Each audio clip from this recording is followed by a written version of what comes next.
clase.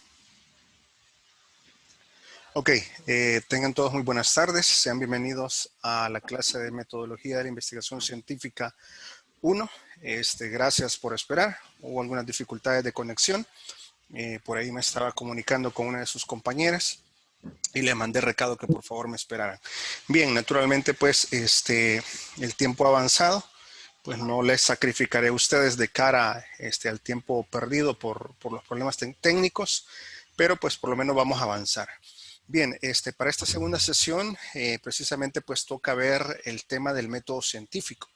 Probablemente para algunos de ustedes no estuvieron en la clase inaugural, mencionarles pues que ahí básicamente pues abordamos temas generales, aspectos generales de la asignatura. Les invito a que aquellos que es su primer día de clase vayan a la pestaña, al terminar naturalmente, ¿verdad? La pestaña denominada general. Ahí ustedes van a poder encontrar pues básicamente los contenidos generales precisamente pues para el presente ciclo. Y ahí también pues van a poder encontrar el programa de estudio, van a poder encontrar también el sistema de evaluación y van a poder encontrar un documento que se llama cronogramación, el cual describe pues las fechas y la forma en que vamos a ir desarrollando las actividades. Por ahí alguien me preguntaba y me expresaba que era su primer día, que si habían tareas. Pues tareas todavía no, pero lo que sí hicimos es conformar los grupos para las personas o las personas que no se han integrado, pues se van a la pestaña de julio, la primera semana, y hay una parte que dice grupos. Ahí ustedes se agregan de forma manual al grupo pues que prefieran. Bien, vamos a comenzar. Hoy toca ver precisamente pues el tema denominado el método científico. Como les decía, soy el licenciado Vladimir Cruz Barahona, soy psicólogo con formación en este caso pues en metodología de la investigación científica. Bien, ¿qué podemos decir? A manera de introducción, creo que debemos de hacernos una pregunta que me parece pues que es muy importante. Y la pregunta es la siguiente: ¿cuál es la importancia del método científico? Repito, la pregunta es: ¿cuál es la importancia del método científico? Me gustaría poder escuchar la opinión de algunos de ustedes referente a esa pregunta. ¿Por qué creen que es importante el método científico? En mi clase hay dos formas de participar, ¿verdad? Una es yo yendo y preguntando directamente y la otra es que ustedes participen de forma voluntaria. A mí realmente pues me gusta más que los estudiantes puedan participar de manera voluntaria y solo en momentos específicos poder preguntar. Bien, algunos están opinando ya en el chat frente a la pregunta ¿cuál es la importancia del método científico? Por ejemplo, dice, ok, por ahí me preguntan que si voy a subir la presentación. Ya está, la presentación está ahí en la semana 1, ahí donde dice clases. Ahí la pueden encontrar. Bien, entonces quisiera escuchar, abran su micrófono, por favor, o levanten la mano y con gusto. Ok, señorita Turcio, si me parece que hay alguien más que también han levantado la mano. Adelante. Sí, buenas tardes. Bueno, yo diría que la importancia del método científico es poder abordar un tema de una investigación de forma cronológica y que se de una forma correcta.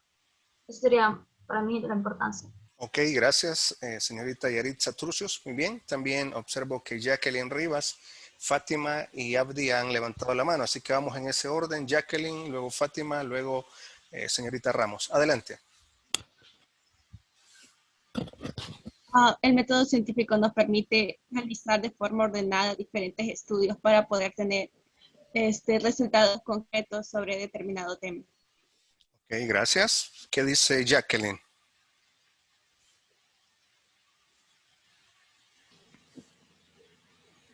Ella era Jacqueline, creo. Ok, entonces Fátima. El método científico nos ayuda a llevar una serie de pasos ordenados, ya que es un método, como su nombre lo indica, metodológico. Nos sirve también para llevar una investigación de forma analítica. Ok, perfecto, muy bien, gracias. Muy bien, ¿quién sigue? Yo quizás solo agregar que llevar una metodología más clara, un proceso más claro y quizás un análisis también del tema abordado nos ayuda como a llevar el análisis más enfocado.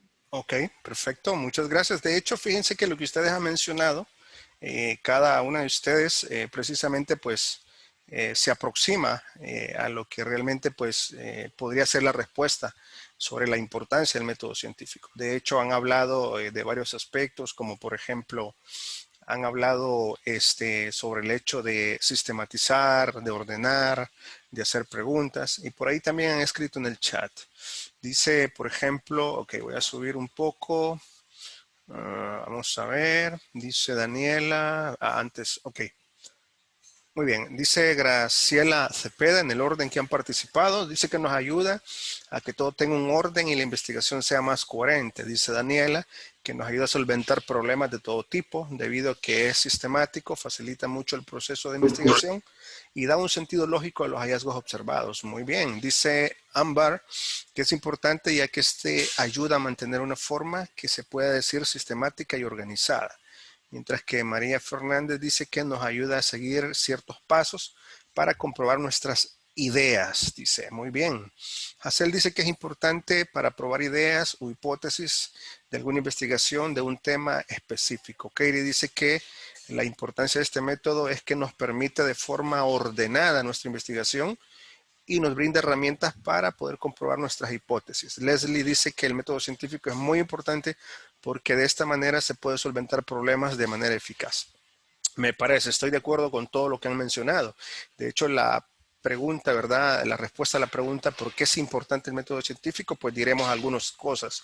Primero, primer elemento, se trata de un procedimiento lógico y ordenado. Es decir, que lleva pasos que están claramente especificados, un orden, un sistema, una lógica, y que precisamente esto permite llegar a lograr los objetivos que se plantean. También es importante el método porque ayuda al desarrollo de las ciencias que estudian la naturaleza y entre ellas la química, la física y la biología. Aquí se mencionan estas tres ciencias, pero realmente pues el método científico puede aplicarse y se utiliza, ¿verdad? No solamente en estas ciencias, sino también en otras, como las ciencias sociales, la psicología y otras más. Ahora, también diremos que la ciencia busca encontrar una explicación a todos los procesos y a los fenómenos.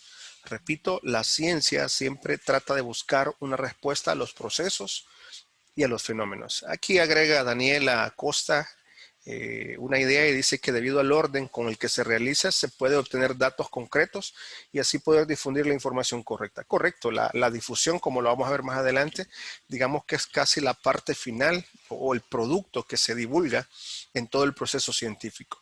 Entonces, la ciencia busca encontrar una explicación a los procesos y fenómenos y para eso se hace preguntas a las cuales pues busca encontrar respuestas. Pero para poder llegar a ello, pues para lograrlo, sigue el método científico. De lo contrario, pues no puede denominarse ciencia si no seguís pasos sistematizados previamente.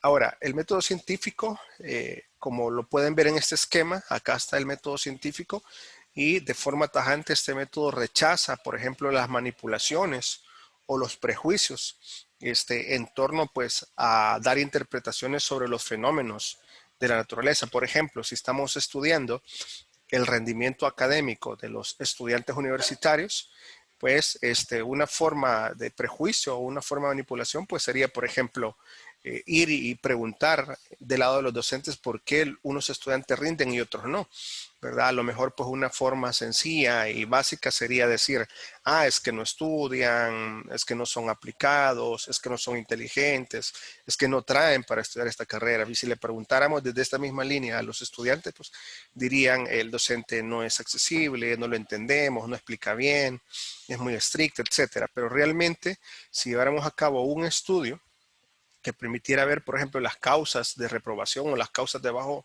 rendimiento académico, este es nada más un ejemplo, ¿verdad? Sin manipulaciones, sin prejuicios, podríamos saber de manera objetiva qué es lo que está sucediendo. Ahora, el método científico busca aproximarse a la realidad, ¿verdad? El objeto de estudio. Y realmente, pues, desde una perspectiva científica, poder conocer qué es lo que está pasando. Acá podemos ver en este esquema los pasos o procesos del método científico. ¿Quién de ustedes le gustaría ayudarme a leer ese esquema, por favor? Cualquiera de ustedes. Una pregunta. Dígame. O sea, de la plantilla anterior, lo de los prejuicios y manipulaciones, si no mal recuerdo. Entonces, que nosotros abordaríamos el fenómeno o problema no directamente, sino de una forma como desviándonos, o No, sea, para llegar al problema. sí, lo que pasa es que el método científico busca de manera objetiva, sin prejuicios, sin ideas preelaboradas, poder llegar a la consecución de la respuesta de las hipótesis que se plantea. Ahora, en ese proceso investigativo puede haber un sesgo. Un sesgo podemos entenderlo como una predisposición. El sesgo puede presentarse de muchas maneras y en muchas personas. Puede haber un sesgo del investigador, ¿verdad? Que de antemano parte que los resultados del estudio van a ser como él piensa o como ella piensa, cuando en realidad, pues, hasta llevarlo a cabo podremos saber cuáles serán las conclusiones. O también puede haber un sesgo de los participantes, ¿verdad? A la hora por ejemplo, consultarles a través de una encuesta, una entrevista, como vamos a ver más adelante, la forma como se determina hacer la recolección de datos, también puede haber un sesgo a la hora de responder. Un instrumento, por ejemplo, no correctamente diseñado, también puede de alguna manera precisamente afectar el resultado. Ayer yo ponía un ejemplo, porque tengo también la oportunidad de estar con otro grupo y yo les decía, agarraba de ejemplo a uno de ellos. De hecho, me fui a la lista de participantes y así al azar, pues hice una suposición. Lo que le planteé a uno de ellos es que vamos a suponer, le dije yo, ¿verdad? Que tú eres dueño de una farmacéutica, que ya te graduaste, y que tú eres dueño de una farmacéutica. Y entonces haces un estudio porque quieres saber qué tan eficaz y qué tan efectivo es tu medicamento, ¿verdad? Contrata 3 investigadores, pero resulta que cuando van llegando a los resultados de ello, se da cuenta que hay otros fármacos que son mucho más eficientes, mucho más efectivos y probablemente con un precio más barato. Entonces, actuar de una manera caprichosa o manipuladora sería, pues, incentivar, entre comillas, ¿verdad? Económicamente, por ejemplo, a los investigadores y decirles que digan, ¿verdad? Que no es así, que realmente el fármaco de esta persona, siguiendo la línea de ejemplo, ¿verdad? Es el más efectivo y el más eficaz. Entonces, esas son manipulaciones. En realidad, el método científico trata de irse al objetivo. Es decir, encontrar la conclusión o llegar a una conclusión de forma objetiva, tratando de obviar estos prejuicios o estos caprichos, estas manipulaciones. No sé si respondo a su pregunta. Sí, muchas gracias. Ok, perfecto. Bueno, entonces estaba compartiendo con ustedes el esquema de los pasos o el proceso del método científico. Y estaba preguntando que si alguno de ustedes quería leerlo, por favor. Cualquiera de Yo, ustedes. Adelante. Lili, Ok, gracias. Adelante. pasos o proceso del método científico. Observación, planteamiento del problema, hipótesis, experimentación, análisis de resultados, conclusiones, teorías, leyes y publicación y divulgación. Perfecto, muchísimas gracias. Entonces ahí tenemos, estos son los pasos ordenados, lógicos, utilizados por el método científico. Vamos a ir explicando pues cada uno de ellos. Vamos a tratar de hacer aplicaciones prácticas que permitan pues precisamente comprender cada una de las ideas. Quiero comentarle que todo investigador, toda investigadora pues parte de la observación, ¿verdad? Para ello pues quisiera que pensáramos, que reflexionáramos por un breve momento entre la diferencia que existe entre ver y observar. Repito, quisiera que pensáramos por un breve instante la diferencia entre ver y observar. ¿Cuál creen que puede ser la diferencia? Yo opino que observar es verlo de una manera más detenida. Ok, Fátima Alejandra, adelante. Sí, observar es una forma de analizar algo detalladamente, fijarse en todos los aspectos que esto cumple. Ok, no sé si era la voz de Fátima. Sí, Sí, ok. Bueno, hubo alguien más que iba a hablar. Adelante. Michelle Sarmiento.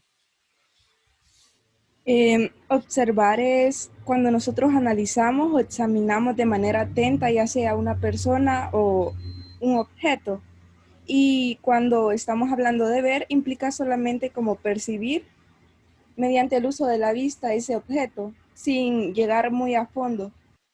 Ok, importante, sin llegar muy a fondo, ¿verdad? Entonces vemos que hay una diferencia entre ver y observar. Ahora, cuando estamos hablando en el contexto de la investigación, la observación pues se vuelve de carácter científica. Entonces, viene un investigador, una investigadora y observa un fenómeno que está alrededor de su naturaleza. De hecho, fíjense que en cierto modo hay una gran cantidad de fenómenos que se pueden estudiar. Solo bastará con que nos sentemos por ahí o hagamos un alto en el afán diario de la vida y observemos, ¿verdad? Es decir, que no solo veamos, sino que observemos a un nivel pues reflexivo, digámoslo así, mucho más profundo que solamente ver. Y a partir de ahí pues hacernos algunas preguntas. Entonces el observador, el científico, ¿verdad? El que hace una investigación observa, hace una observación de un fenómeno, del por qué se comportan algunos aspectos tal y como son. A mí me parece que un ejemplo de esto podría ser algo que les quiero relatar. Hace algunos años atrás, precisamente pues con un grupo de personas estuvimos observando un fenómeno. Y el fenómeno estaba dirigido con un grupo de adolescentes de bachillerato. Nos dimos cuenta que unos llevaban buen rendimiento académico y otros no. ¿Ya? Entonces, pero también junto con eso, recuerdo que estábamos muy motivados porque dentro de las ciencias psicológicas existe una teoría que se conoce como los estilos de socialización parental. Para comprenderlo de manera práctica, los estilos de socialización parental antes se definían como los modos de crianza o los estilos de crianza. Esta teoría sostiene que no todos en nuestros hogares fuimos creados o estamos siendo creados en el caso de ustedes, ¿verdad? Bajo el mismo estilo, sino que propone pues la existencia de 4 estilos principales. Y recuerdo pues que la teoría decía que eran los siguientes: el estilo de socialización con autoridad, el estilo de socialización negligente, el tercero era el indulgente y el cuarto era el estilo autorizativo. Entonces cada uno de los estilos tenía sus propias características. El estilo con autoridad se supone pues que era, digamos, el más equilibrado, porque papá y mamá pues guiaban a los adolescentes con un sentido de autoridad, se involucraban y supervisaban adecuadamente. El estilo negligente, como la misma palabra lo sugiere, ¿verdad?, era uno que se caracterizaba por muy poco compromiso, donde había muy poco involucramiento y muy poca supervisión. El estilo indulgente hacía referencia precisamente... A ver, alguien está interrumpiendo. Vamos a desactivar el audio. Ok, el estilo indulgente hacía referencia precisamente a ese, ¿verdad? El contexto religioso donde aparentemente pues la persona debe de pagar precisamente por ser disculpado y de alguna manera pues ser perdonado, ¿verdad? Y gozar de la vida eterna. Obviamente es el símil, ¿verdad? No es que sea literal. Y el estilo autorizativo era aquel pues que no se involucraba nada con el adolescente y simple y sencillamente pues el adolescente hacía su ley. No sé si me doy a entender hasta ahorita. Comencé a observar entonces que el estilo de socialización podría estar relacionado con el rendimiento académico, ya sea el rendimiento alto o bajo. Por favor, confírmenme que me he dado a explicar hasta ahorita. Sí, Lick. Ok, bien. Entonces, el fenómeno observado para este caso es el alto y el bajo rendimiento académico. Luego, nos vamos al paso 2, planteamiento del problema. En este segundo paso, en el método científico, el investigador o la investigadora se plantea un problema. Y adivinen cómo lo hace. Lo hace a través de una pregunta. La pregunta tiene que ser clara, la pregunta tiene que ser concreta, la pregunta tiene que ser bien redactada. Por eso entonces recordemos que hay palabras con las cuales podemos plantearnos preguntas. Por ejemplo, ¿cuál?, ¿cómo?, ¿cuándo?, ¿verdad? Son formas de poder plantearnos una buena pregunta. Y entonces el planteamiento que hicimos, recuerdo que decía más o menos así: ¿cuál es la relación entre los estilos de socialización parental y el rendimiento académico? Repito, ¿cuál es la relación entre los estilos de socialización parental y el rendimiento académico? El siguiente paso es la hipótesis. Partiendo de lo que les he dicho, ayúdenme. ¿Cuál creen ustedes que fue la hipótesis? Vamos a ver. ¿Cuál creen que fue la hipótesis? No se preocupen si se equivocan, o sea, total, no estuvieron ustedes en el estudio, pero ¿cuál creen que fue la hipótesis? O las hipótesis.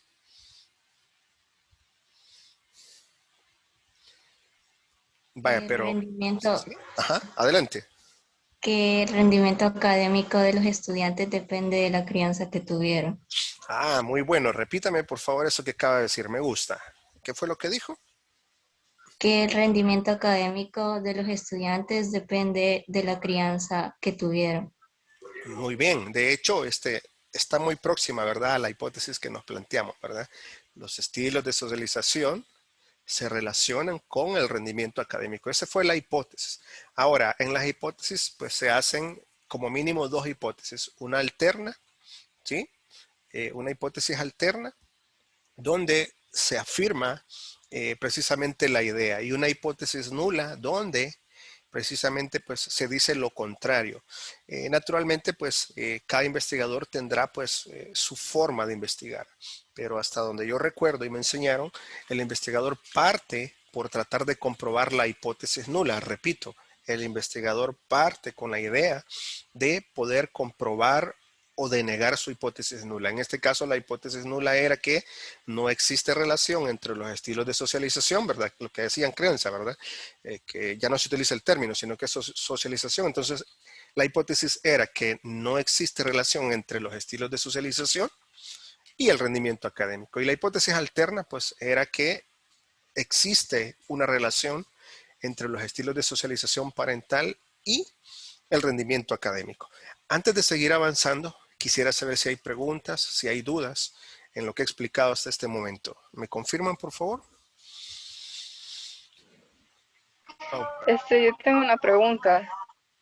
dígame. Este, si el, si el objetivo del investigador es comprobar, por ejemplo, que sí existe una relación entre el objetivo, el planteamiento del problema y las variables, se consideraría como un fracaso si no lo logra comprobar o si descubre que no hay una relación. Muy buena pregunta, me encanta. De hecho, quiero comentarle que no, porque el objetivo del investigador no es que al final, ¿verdad?, lograr identificar que existe una relación, o tampoco el objetivo es lograr verificar de que no existe relación. El objetivo del investigador o la investigadora es conocer cuál es esa relación, si existe o si no existe, y si existe, de qué forma está presente, porque luego vienen otros aspectos que vamos a ver más adelante y que tienen que ver más con digamos, áreas relacionadas a los datos estadísticos, porque luego también las correlaciones pueden ser altas, pueden ser medianas, pueden ser débiles y bajas, dependiendo del autor, pero al final, para dar respuesta a su intervención, en realidad, sin importar que el investigador encuentre que hay o no existe relación, los resultados no son un fracaso. Un fracaso sería que el estudio quede sesgado y no de resultados objetivos. Porque, como dije hace un momento, imaginémonos que, bueno, veo aquí que Raquel Rodríguez ha escrito, ¿verdad? Eso lo pongo de ejemplo. Supongamos que ella parte de una forma, pues, digamos, predispuesta de que ella va a encontrar que sí existe relación. Estaría siendo sesgado porque realmente la idea de ella tendría que ser establecer si existe relación o no, y al final, de manera objetiva, pues ella diría, miren, hice este estudio, utilicé el método científico, utilicé estos pasos y los resultados determinan, las conclusiones dicen de que sí existe relación o no existe relación. Pero muy buena pregunta. En realidad, los resultados, si salen negativos o positivos, no es que la investigación tenga éxito o fracaso, ¿sí? Porque el investigador trata de validar los resultados sin importar cuáles sean. No sé si me di a entender, ¿me confirma, por favor? Sí, Ok, perfecto. Bueno, aquí decía Raquel Rodríguez las posibles respuestas a sus preguntas realizadas en el planteamiento del problema. Vamos a ver, para comprender esto, las posibles respuestas a su pregunta realizada en el planteamiento del problema. Sí, exacto, creo que se refería a la hipótesis, ¿verdad? Correcto. Bien, lo que ustedes han dicho es muy bien. Ahora, siguiendo con los pasos, quiero comentarles que vamos a ver más adelante, pero existe una jerarquía también acerca de los tipos de estudios. Y digamos que si pensamos en una pirámide, ¿verdad?, jerárquica, donde en la parte de abajo están los estudios, digamos, que no son los más complejos, sino los más prácticos, y en la cúspide pues encontramos los estudios más complejos. Ahí estarían los estudios experimentales o la experimentación. De hecho, en el método científico existen estudios experimentales, pero generalmente pues son los más complejos y tampoco no siempre se hacen con mucha facilidad. En los estudios experimentales se caracterizan porque hay manipulación de variables. ¿Qué significa eso? Que el investigador manipula variables con la finalidad pues, de obtener resultados. Quiero comentarles que los estudios experimentales no son comunes. Es decir, dependiendo del contexto, ¿verdad? Porque sí los hay, pero no son comunes por el alto nivel de dificultad, por los altos costos que esto conlleva y también porque se requiere de investigadoras e investigadores con mucha experiencia, con mucho profesionalismo en el tema. Bien, después de alguna manera, pues, pasar por el tema de las variables, vienen en este caso los análisis de los resultados. Siguiendo con la idea que yo les mencionaba, en el estudio no hubo manipulación de variables, solamente se exploraron las variables con la finalidad de reconocer cómo se relacionaban, si era una relación alta, mediana o baja. No hubo manipulación de variables. Para que hubiese una manipulación de variables, hubiéramos tenido que tomar a estos jóvenes, asignarles ciertos padres, tanto papá y mamá, con ciertas características. Por ejemplo, padres con un estilo de socialización con autoridad, o un estilo de socialización negligente, indulgente, y que vivieran algún tiempo ahí y a partir de ahí obtener resultados. Ven que sería muy complejo eso, ¿verdad? Bien, pero después de pasar por esta etapa, viene lo que sería el análisis de resultados. Después que trazamos las hipótesis y recolectamos los datos, entonces estos datos generalmente son de alguna manera vaciados, por decirlo así, en una base de datos. Los software pueden ser muchos, y a partir de ahí viene la interpretación de los resultados, dependiendo de, como bien lo mencionaban ustedes, los objetivos planteados. Así pues es que precisamente se analizan estos resultados. En el análisis de resultados se aplican pruebas estadísticas para poder determinar, esto se le llama como, digamos, un análisis inferencial, que a partir de una prueba estadística, que las vamos a ver más adelante algunas, a partir de ahí se puede determinar pues si se acepta la hipótesis nula o si se acepta la hipótesis alterna. Después de analizar estos resultados y discutirlos, pues vienen las conclusiones. Es decir, que concluimos en los resultados de esta investigación. Para después, al replicar varias veces estos estudios, se convierten en teorías, después pueden llegar a ser leyes, y finalmente, pues, dentro del proceso del método científico viene la parte de publicación o divulgación de resultados. Antes de avanzar con esta lámina, quisiera saber si hay preguntas con la misma. ¿Tendrán alguna duda, alguna pregunta? No, listo, todo claro. Vaya. Muy bien, avanzamos entonces. Gracias. Ok, aquí podemos verlo, ¿verdad? De otra manera, este es otro esquema. Hablamos de observar, no de ver, sino de observar. Plantearnos una pregunta, ¿verdad? Reflexionamos. Aquí sale un cerebro como haciendo referencia, ¿verdad? Al hecho de reflexionar. Luego viene el planteamiento de las hipótesis. Luego viene la experimentación, como les decía, si el estudio es experimental. Analizamos los datos a través de pruebas estadísticas y luego llegamos a conclusiones. Como pueden ver, parecen pues pasos muy lógicos, muy ordenados y parecen sencillos, pero naturalmente pues conforme nos vamos adentrando a la investigación, hay momentos muy complejos.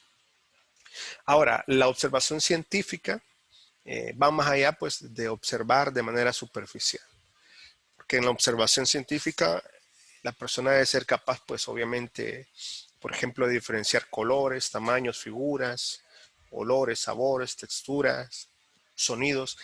¿Qué quiero representar con este esquema? Que nuestros sentidos, es decir, el sensorio, están fuertemente involucrados en este tema de la observación científica. Es a través de nuestro sensorio que el investigador o la investigadora capta la información, la cual pues naturalmente es enviada al cerebro para procesarla, analizarla y luego pues dar interpretaciones. Ahora, se ven involucrados los 5 sentidos y con esta observación a través del sensorio se perciben las características del fenómeno y se logra su descripción. Hay algunos estudios que las personas se involucran por un tiempo específico a observar, porque también hay diferentes tipos de observación, que lo vamos a ver más adelante, hablando de la observación científica, que no corresponde en este momento verlo. Luego, pues, aparecen las hipótesis. Se trata de una solución supuesta al problema planteado. Repito, se trata de una posible solución al problema planteado. La experimentación tiene que ver donde se produce el fenómeno.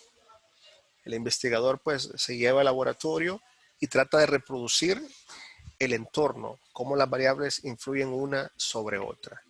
Esto pues, como le dije hace un instante, generalmente sucede en un laboratorio. Y aquí, en esta experimentación, sí hay manipulación de variables, porque se intentan obtener resultados que posteriormente puedan ser generalizados y aplicados para otros entornos y otras situaciones. Bien, el análisis de los resultados. Acá se relacionan e interpretan las observaciones y mediciones hechas en la experimentación. Ok, me parece que aquí hay una pregunta. Dice, ¿es posible que al momento de la investigación no pueda comprobarse ninguna hipótesis o generar una nueva, algo diferente?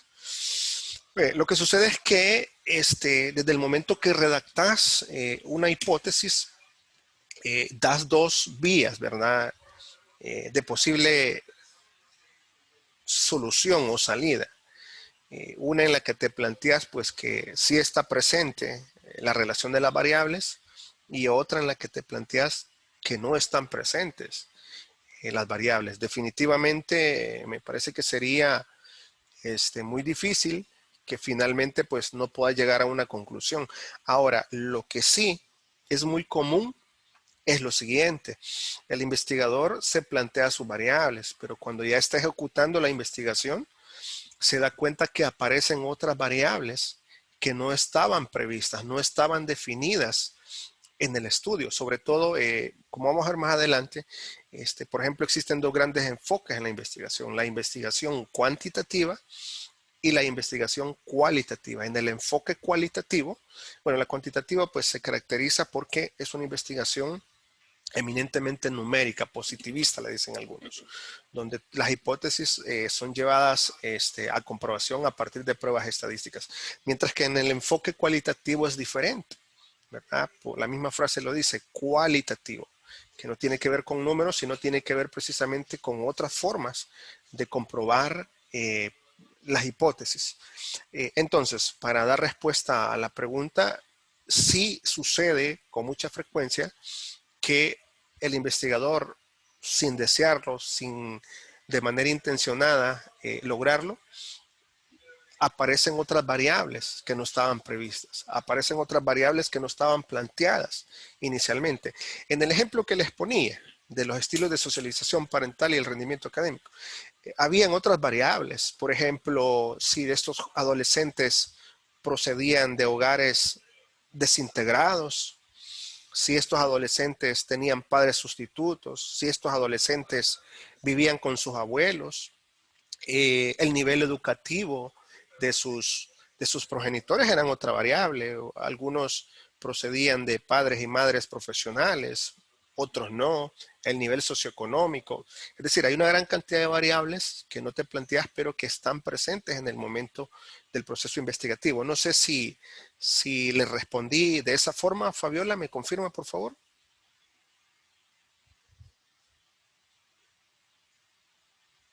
Sí, ok, bueno, me alegra.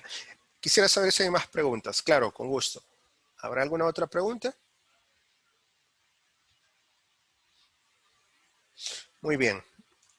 Por acá Daniel escribe y dice, pregunta en el método científico, ¿qué tipo de variables encontraríamos con más frecuencia? ¿Cuantitativas o cualitativas? Bueno, quiero comentarle, en realidad, esos son los enfoques, son dos grandes enfoques investigativos, los enfoques cuantitativos y los enfoques cualitativos. Quiero comentarles que un mismo tema puede ser estudiado bajo diferente enfoque. En el ejemplo que les estoy poniendo, se trataba de un estudio con un enfoque cuantitativo. porque se iba a medir una correlación estadística. Pero ese mismo tema pudo haber sido estudiado a partir de un enfoque cualitativo. Naturalmente, pues el manejo, el abordaje y la forma de desarrollar la investigación tendría que ser diferente. Entonces, frente a la pregunta de qué tipo de variables encontraríamos con más frecuencia, cuantitativas o cualitativas, la respuesta es que todo dependerá de la óptica del investigador. La diferencia está en que las variables cuantitativas son eminentemente numéricas, ¿ya? Por ejemplo, edad de las personas son números. Salario promedio de un individuo, estamos hablando de números concretos, pero también podemos hablar de variables cualitativas, por ejemplo, la personalidad de un docente. La personalidad del docente no es una variable cuantitativa, porque no vamos a decir tiene 20 de personalidad o tiene 80 de empatía, ¿no? ¿Verdad? Sino que son cualitativas, que ya tienen que ver con aspectos cualitativos. No sé si respondo, Daniela. Ok, bueno, a partir de eso entonces Fabiola hace otro planteamiento y dice, pero ¿sería posible que al empezar con un enfoque, por ejemplo, cuantitativo, termine siendo influenciado por variables cualitativas? Bueno, de hecho quiero comentarle que también existe un tercer enfoque que se conoce como el enfoque mixto, donde el investigador hace una investigación cual y cuantitativa. Repito, un enfoque mixto donde el investigador hace una investigación cual y cuantitativa, que aborda los dos enfoques e intenta dar respuestas. Entonces dice la pregunta, pero ¿sería posible que al empezar con un enfoque, por ejemplo, cuantitativo, termine siendo influenciado por variables cualitativas? Lo que pasa es que ahí sí habría un error metodológico, porque no puedes empezar con una variable cuantitativa y concluir con un enfoque cualitativo. Es decir, si yo voy a cuantificar números, naturalmente la interpretación será a partir, pues en este caso, de números. Pero si, por ejemplo, yo estoy haciendo un estudio cualitativo, no voy a concluir, ¿verdad?, que el docente, el licenciado Vladimir, tiene 89 en obsesividad, ¿verdad?, o tiene 45 en empatía, sino que dependiendo del planteamiento, de hecho, cuando estemos en el capítulo 3 se trata directamente con el diseño de la investigación. Ese apartado es muy clave, no solo porque allí precisamente se determina los alcances de la investigación, sino que también muchas veces hay errores metodológicos y que al haber errores metodológicos, naturalmente las investigaciones no terminan en buen término. Ok, bueno, me dice Daniela que sí comprendió la idea. Ok, ¿alguna otra pregunta antes de seguir avanzando? Me gusta, están muy participativos. Yo supongo que así son siempre. Bueno, avanzamos entonces. En cuanto al análisis de los resultados, lo que decía, ¿verdad? Acá se relacionan e interpretan las observaciones y mediciones hechas en la experimentación. Aquí se llevan análisis, cómo se comportan las variables, obviamente pues a partir de las pruebas estadísticas aplicadas. Luego vienen las conclusiones. En las conclusiones lo que encontramos es, por ejemplo, aquí establecemos si la hipótesis planteada es verdadera o falsa. Cuando digo la hipótesis planteada verdadera o falsa, es decir, que ¿cuál se confirma? ¿La hipótesis nula o la hipótesis alterna? Y luego acá también en las conclusiones se establecen teorías o leyes a partir de experimentar sobre el tema en estudio. Esto sucede pues sobre todo cuando hay un fenómeno que se estudia varias veces y lo estudian diversos investigadores en diversos momentos de tiempo y en diversas ubicaciones geográficas, y que al obtener los mismos resultados, naturalmente ahí se pueden a partir de ahí conformar teorías y también crear leyes. Esas son teorías, los que les ponía de ejemplo, ¿verdad? Los estilos de socialización parental son teorías. De hecho, por ejemplo, un dato bien interesante de estas teorías que dice que no es que realmente que en una familia exista un estilo puro, pero sí dice que hay estilos predominantes. Ok. La teoría científica se trata de las hipótesis comprobadas experimentalmente y que explica el fenómeno teniendo en cuenta los hechos observados.